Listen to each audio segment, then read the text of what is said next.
Hi, this is Songyue Chen from the internal group 3, and I'm going to introduce the IoT project named Intelligent Part. And in this video, I would introduce it by introduce these three parts: the introduction, design, and architecture, and show you the implementation, such as the runtime process and the program running on the computer, the Raspberry Pi. Yeah, and here's the introduction. And with the development of the agriculture, farmers always grow plenty of plants, and sometimes, if the farmer has a very large farm, so the plants may be in different atmosphere. For instance, some plants are growing beside a river, and some plants are growing in a very dry conditions, which means you need to water them frequently. And the plants beside the river, you don't even need to water them, right? And if we use people to watch the soil, to check the soil conditions of the plants, every plants, it would take too much work and cost to monitor. So if there's an intelligent part which could monitor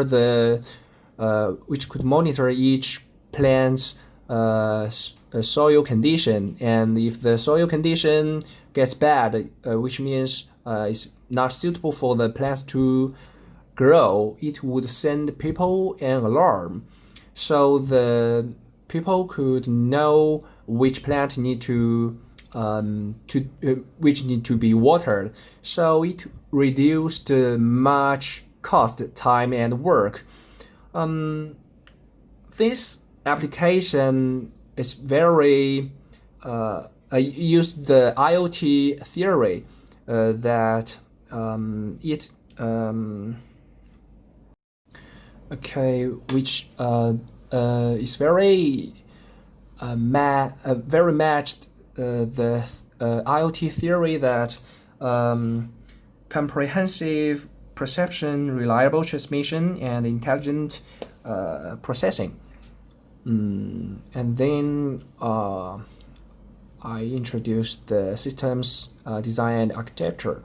And the system has 4 layers: the sensing layer, network layer, data processing layer, and the application layer. In the sensing layer, we have soil moisture sensor and time record. The soil moisture sensor collect the soil's data, and we also send the time record to the cloud, and we send the cloud through the network layer.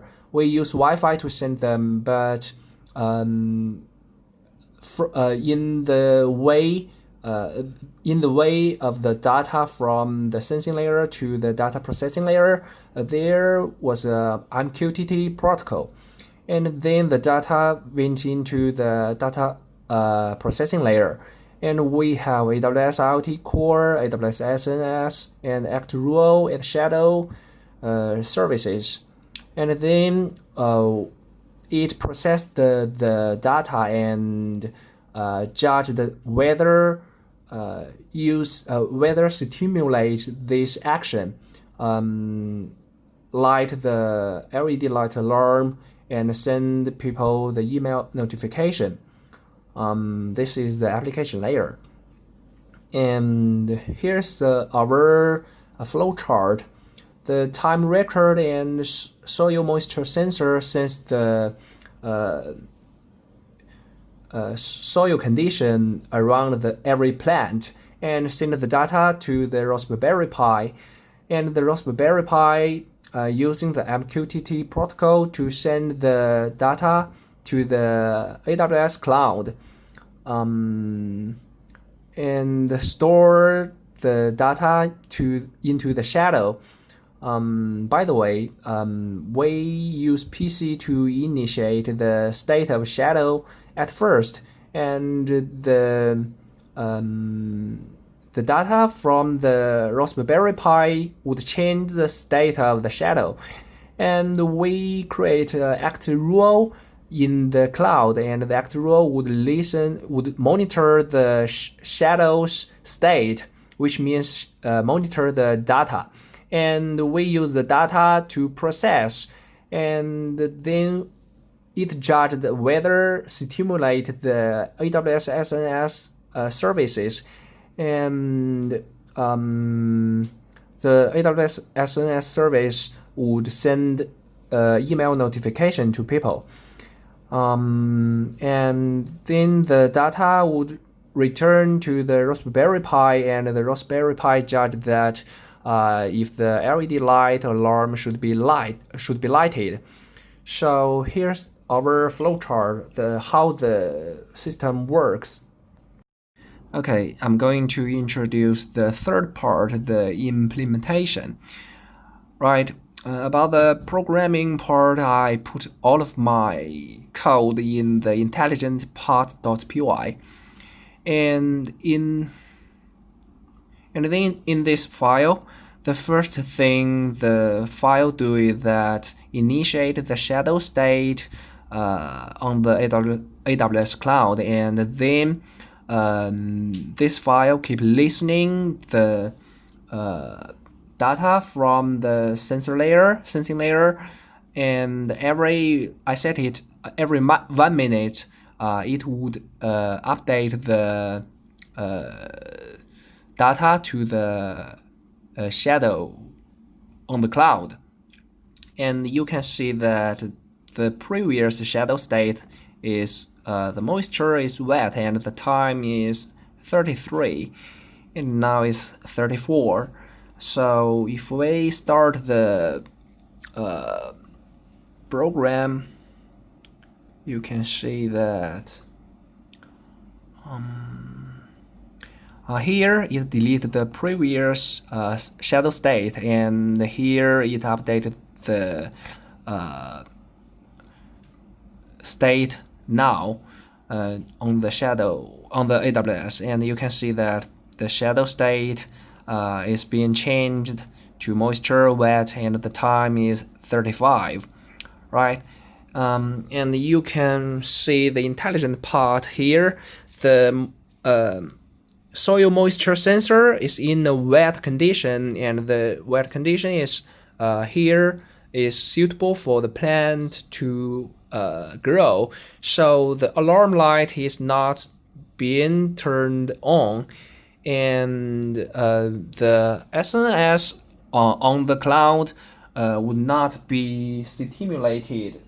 And you can see that okay, we don't have email here, right? Here is the last time I make a test. Yeah, and if we change it to the dry condition, which means it's not suitable for the plant to continue to grow, and the light has been turned on, and if you are around the plant, you can see that, the plant need to be watered. I know that, so I need to water it now. It would remind people to water his plant, and here on the program, you can see that the dust is a little bit dry, and it showed the state need to be updated to the cloud, and here it told us that it has been updated to the cloud, and you can see that the shadow state here is moisture dry, and the time is 37, right? And it's 37, and now we should receive a email, right? And here is AWS SNS service, and we have noticed that the moisture is dry and the time here. Yeah. So we know that we need to go to water the plant. So it's very useful. And even though we are outside, we can know that our plants need to be need to be watered. We can ask some of our friends to water them. So it's very useful, I think. So that's what the intelligent pot can do. Okay, thank you for your watching.